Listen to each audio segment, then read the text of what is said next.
Hello everybody, this is part 3 of the series SEO for bloggers, and in this lesson we're going to look at click-through rate. My name's Theo McArthur. I've been blogging for 20 years and teaching blogging since 2016. So we've looked at dwell time and bounce rate, and you're probably now starting to realise that it's all about the user.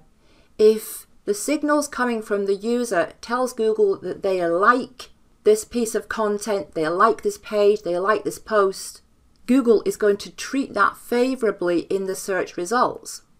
So what else have we got apart from dwell time and bounce rate? What else do we have?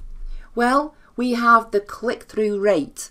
Now this is the percentage of users who click on a particular search result after searching for it. And here's what I mean by that. So we've typed in the search term caring for a gecko lizard and we get these results. Now let's take one of them just as an example. If out of 100 people who see this particular result in the search results, of those 100 people, if 3 of them click on it, that is a 3% click-through rate. If 10 of them click on that result, that's a 10% click-through rate. If 1 out of 100 clicks on it, it's a 1% click-through rate. Now the higher that click-through rate, the better, because that's another signal to Google that users like what they see.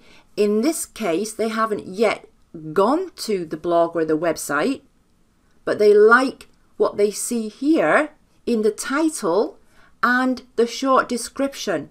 Now we call this the meta title and the meta description. But don't worry about that. It's a very simple thing. It's just the title and a short description. And it's something that you can do specifically for a post, or you can let Google just pull that information from your post. Okay, so results with a higher click-through rate will rank higher than results with lower click-through rates.